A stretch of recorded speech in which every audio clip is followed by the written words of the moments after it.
Ika-countdown natin ang top 5 most expensive cities in the world. Pati na ang mga malulupit na basketball records sa Amerika. Scottie Thompson crashes the boards. RJ Abarrientos escapes the trap. Justin Brownlee scores! Great things start from small beginnings.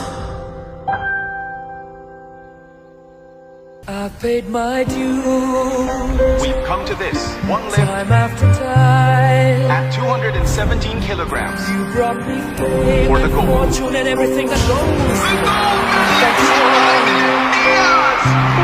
Si Eliza Valdez, bata pa lang. and bad mistakes. Matyaga na yan. I've made a few. And the Eliza Valdez is champion once again. Brisbane has come a long way from preventing heart. Champions, my friend.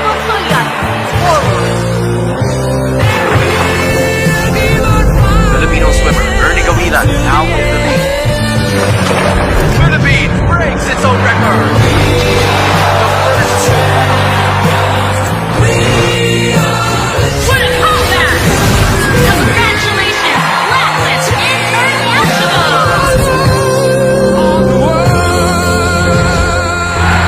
Great things start from small beginnings. Scottie inbounds. Abarrientos sets up the play. Brownlee for 3. Pasok! Panalo!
Ang extremely expensive cities of the world.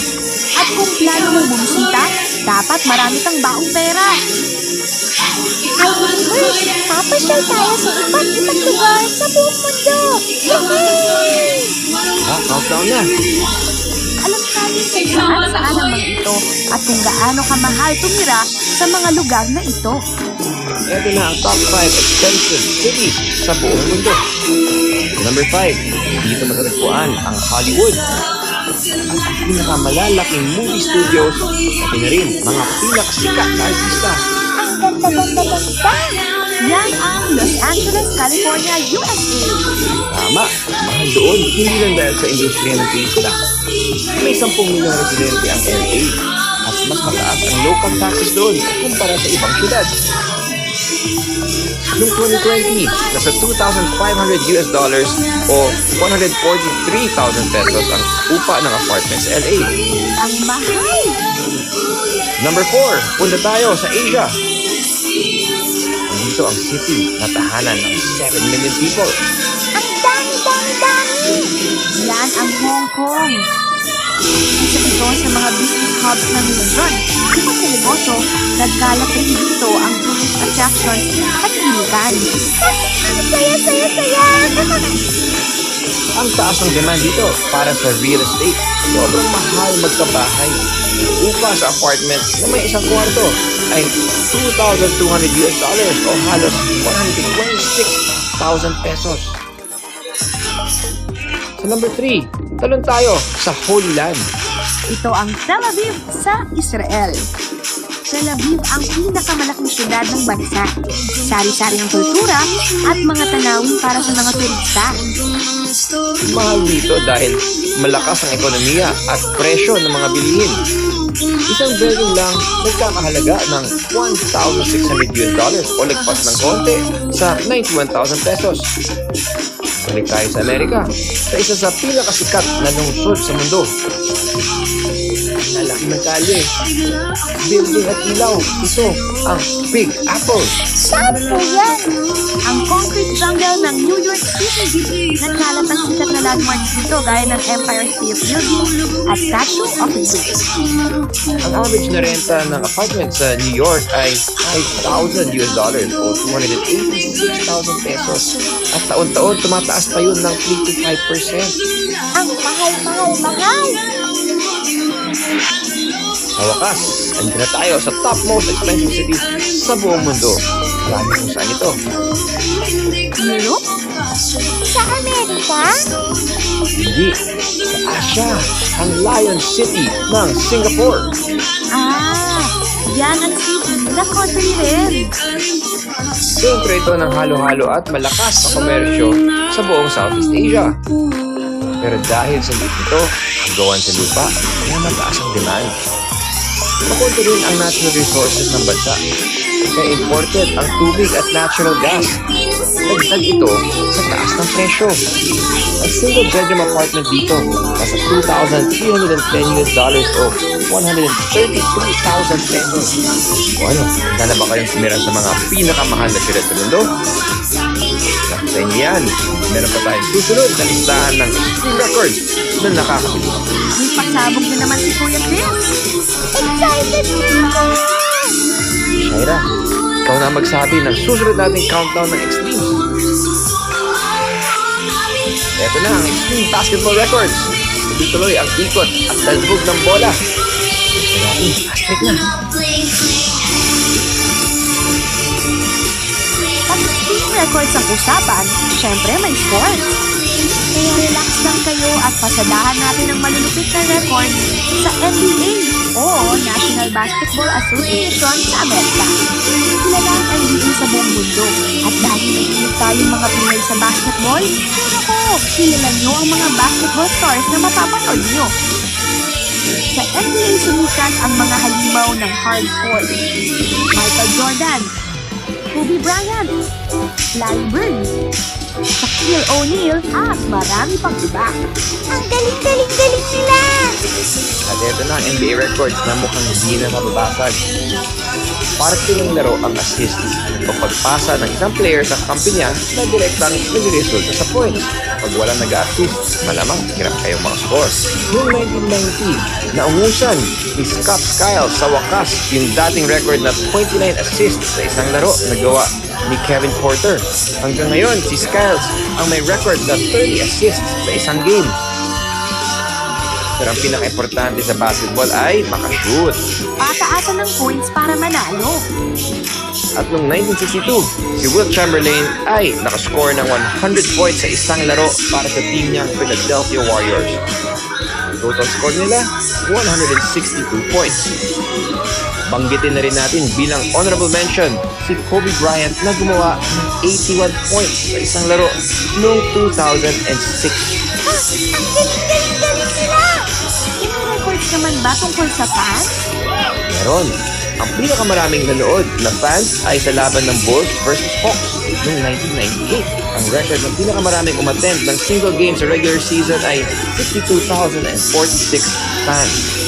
Mas matindi sa All-Star Game, 108,713 fans ang pumunta sa 2010 All-Star Game sa Arlington, Texas. Dami tao! Sinabi mo. Baliktad sa players. Ang record para sa longest winning streak ay hawak ng Lakers nina Wilt Chamberlain at Jerry West. Nanalo sila ng 33 games na magkakasunod mula 1971 to 1972. Di ba may first din na nag-champion nung taon yun? Mo. Samantala, si AC Green na binansagang The Iron Man ang may record ng pinakamaraming sunod-sunod na laro, 1,192 games. Ang pili niya, ha? Oo, mula 1987 to 2001, hindi siya umabsent sa laro. Kaya naman, meron na siyang 3 NBA titles. Bago maubos ang oras, ito pa isang extreme record. Sino ang pinakamaraming beses na nakascore ng 50 points or more sa isang laro? Walang iba kundi ang alamat, si Wilt Chamberlain. Nagawa niya ito 118 times sa buong career niya. Pangalawa, si Michael Jordan. 31 times siyang nagkaroon ng 50-point game. Wow! Wow! Wow! Grabe, ang gagaling nila! Kaya legendary sila pagdating sa basketball. Yan ang listahan ng malupit na extremes basketball records. Pag masarap ang usapan, ang bilis ng oras. Oo nga po! Yun nga eh. Para hindi kayo mabibig, balikan natin ang extreme records sa episode na to. Ang most expensive cities in the world. Nalaman natin na may mga lugar sa mundo kung saan sobrang mahal na mga bilihin at ang taas ng bayad sa upa. Para mabuo ang listahan, lumibot tayo mula East Asia, Middle East, hanggang Amerika. Lumapit tayo sa Singapore, isa sa mga kapitbahay natin sa Southeast Asia. Dito, pinakamahal mamuhay. Ang kadalasang upa sa isang kwarto, $2,310 o 132,000 pesos. Meron din natin ang extreme sport records ng NBA o National Basketball Association sa Amerika na kilala sa buong mundo bilang tahanan ng mga lodi at alamat ng hardcourt ang mga pinaka-astig na basketball players. Parang ikaw, Kuya Chris! Kabilang dyan, sina Skiles, Chamberlain, Jordan at Bryant. Sama pa ang record-breaking attendance ng mga fans. Tuwing linggo ng banda, sabay-sabay nating papasadahan ang mga extreme na listahan. Ang alam natin ang pinaka-aslim. Ang pinakamatindi. At ang pinaka-nakakabilis. Wow! Ang ganda! Pinukunin natin ang buong mundo. Lahat ng kontinente sa planeta, dadayuhin natin para alamin kung ano, saan, at sino ang may mga record na talagang naka-wow. Ano kami nakakabilib ng mundo ng extreme. Irene!